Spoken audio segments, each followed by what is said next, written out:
Brandon's been my son forever, seems like.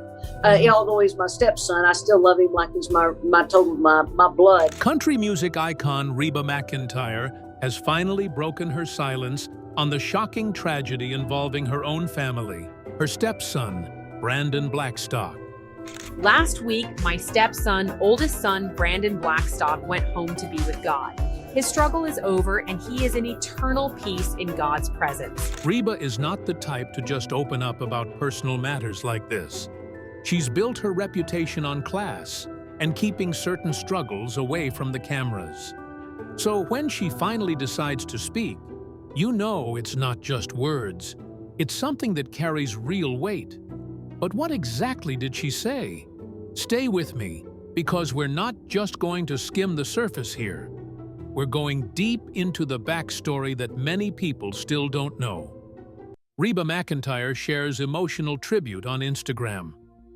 5 days after the announcement of Brandon Blackstock's death, Reba McEntire finally broke her silence.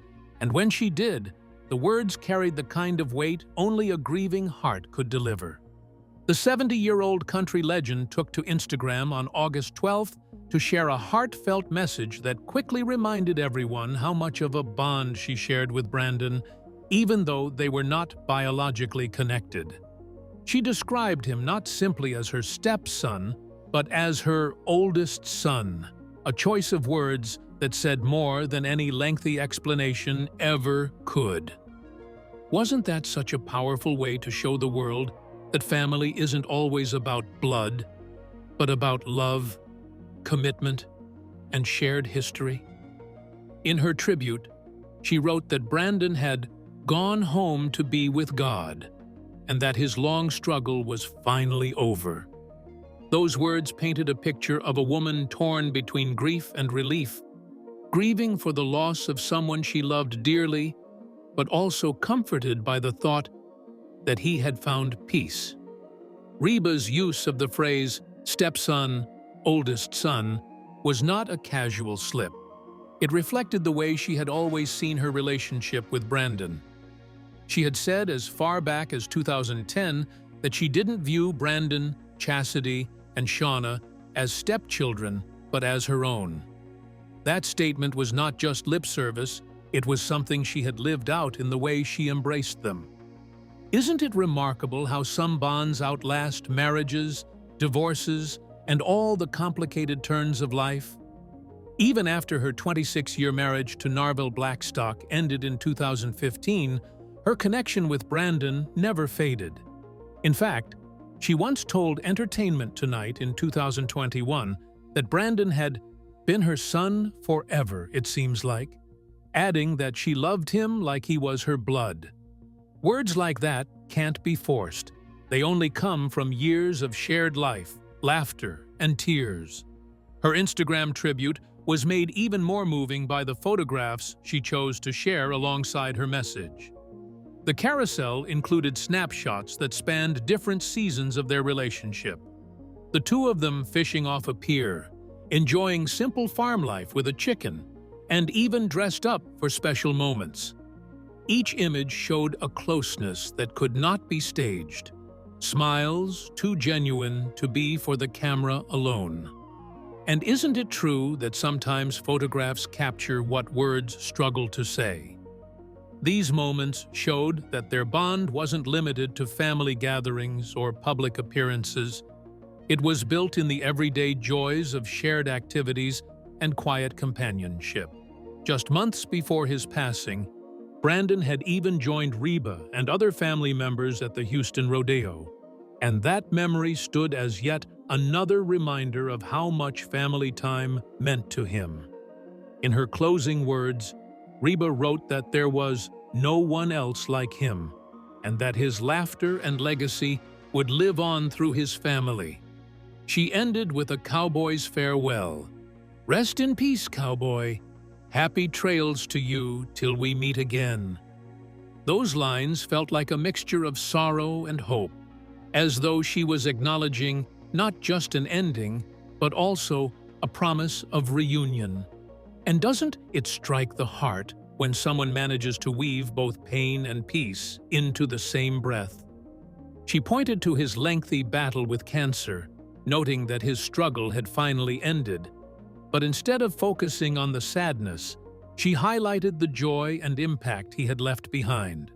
For her, his story didn't stop with his death.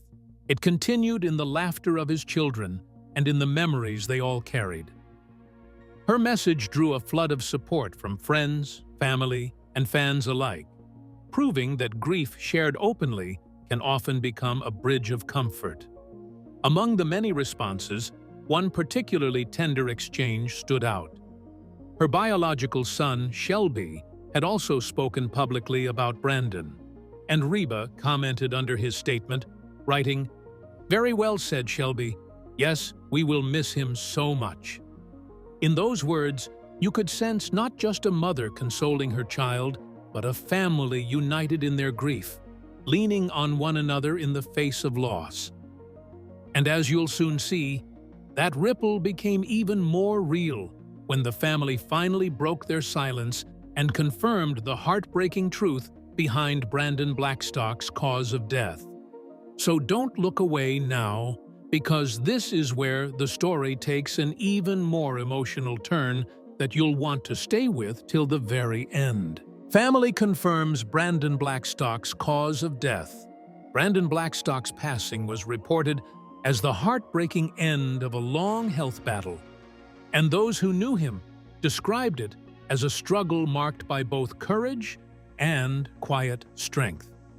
According to official accounts, the 48-year-old talent manager, who was also the son of Narvel Blackstock, lost his fight with cancer on August 7th at his home in Montana.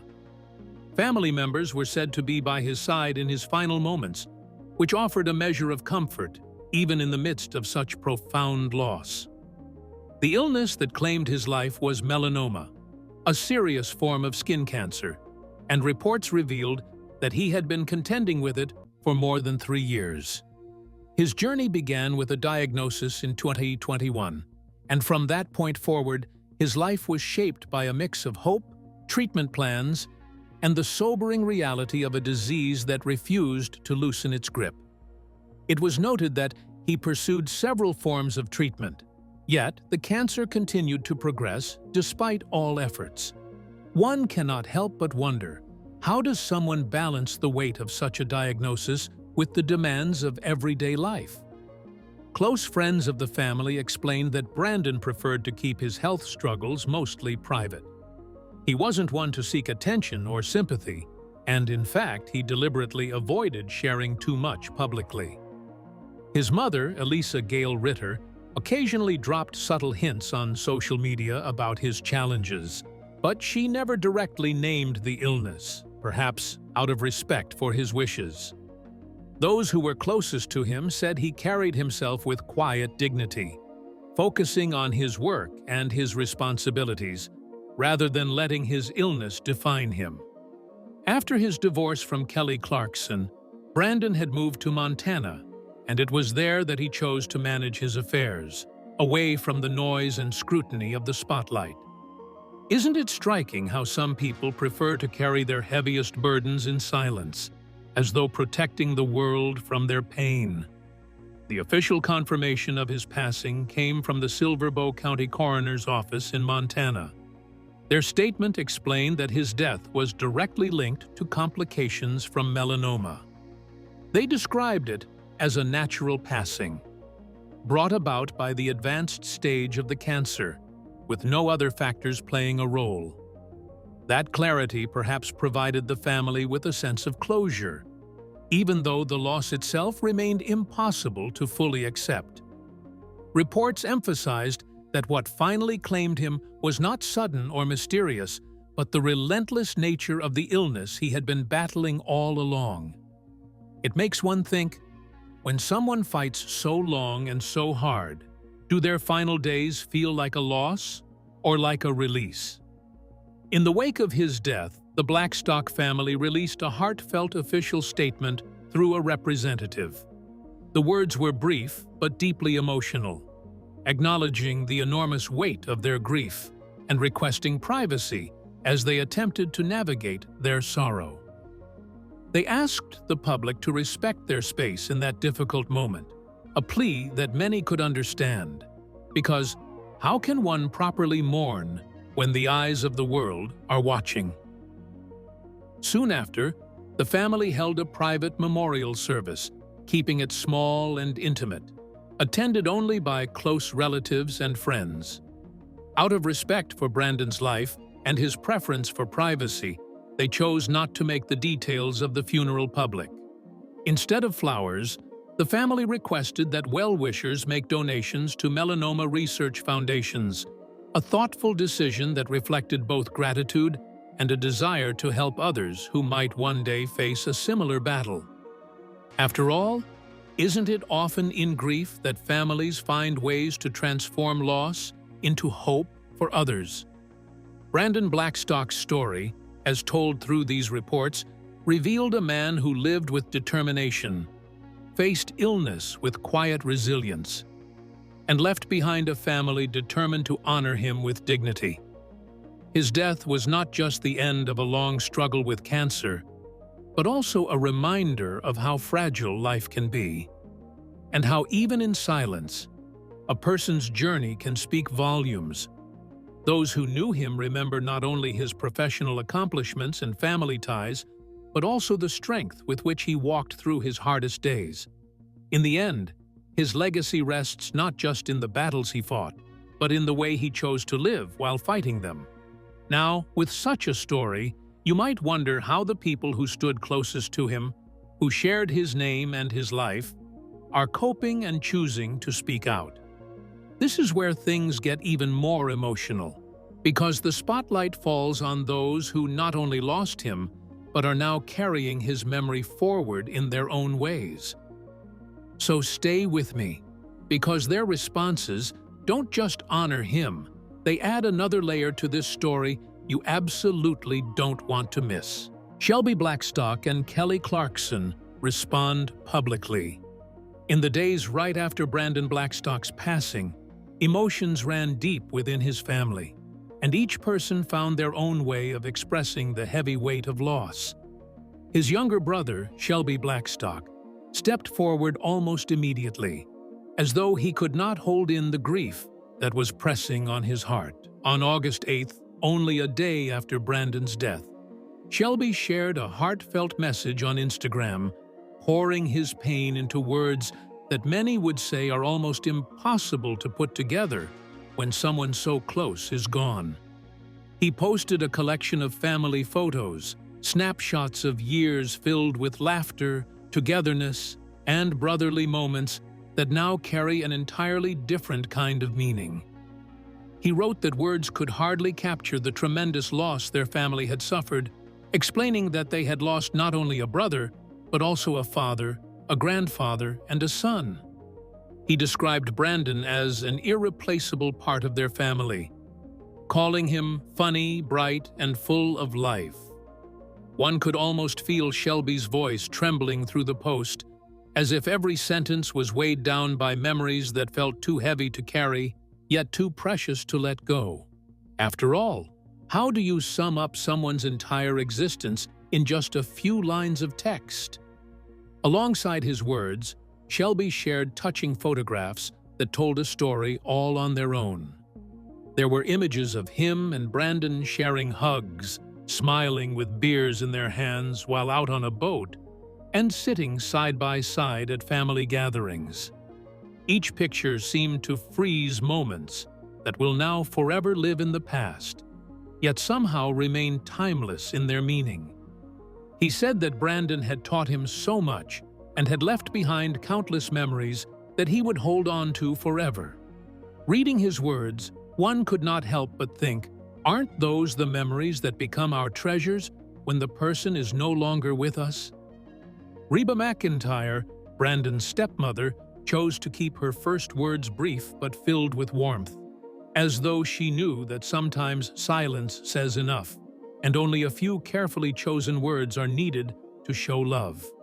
Under Shelby's post, she wrote in agreement with his message, "Very well said, Shelby. Yes, we will miss him so much." It was simple, short, but powerful, After all, what more could be said when the pain is still fresh and the loss is still sinking in? Isn't it true that sometimes the hardest feelings to describe are the ones that sit silently in the heart? Following Brandon's passing, sources close to Kelly shared how she was coping, and it became clear that her focus was fixed entirely on her children. She was described as staying strong for them, even though her own grief was heavy. River, who is 11, and Remington, who is 9, were at the center of her world, and she was determined to carry herself in a way that gave them comfort. According to the source, her kids were her entire world, and she was standing firm for their sake. It makes one wonder, when parents face such heartbreaking circumstances, how much strength do they find in their children, and how much do their children quietly draw from them in return? Reba reflects on her relationship with Brandon and the Blackstock family. The story of Reba McEntire and her connection with the Blackstock family is one that runs much deeper than the usual ties created by marriage and divorce. It is a story that shows how love, respect, and loyalty can stretch far beyond legal documents or family titles.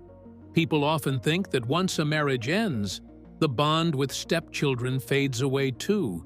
But does it really have to be that way? Reba's journey proves otherwise, and her life with the Blackstocks reflects how family can sometimes be less about blood and more about the bonds you choose to keep. Long before the passing of Brandon Blackstock, these ties had already been built, nurtured, and solidified in ways that were hard to break, even after life's many changes. Her marriage to Narvel Blackstock was not just a romantic union, but also a business partnership that lasted nearly 3 decades. When Reba married Narvel in 1989, it marked the beginning of a 26-year relationship that intertwined both the personal and professional sides of their lives.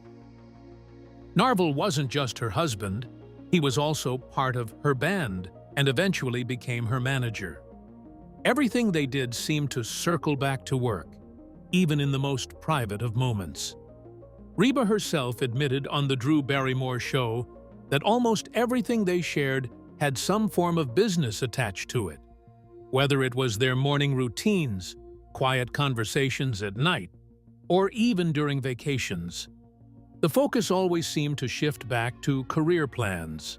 Imagine being 3 days into a relaxing getaway, and suddenly the talk turns into planning the next big project.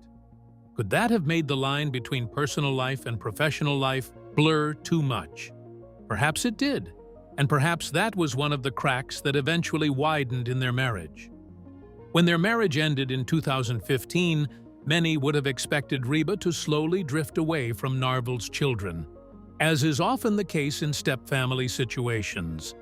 But Reba's view of family was never that narrow. She had always claimed Brandon, Chastity, and Shauna as her own, and she never stopped after the divorce.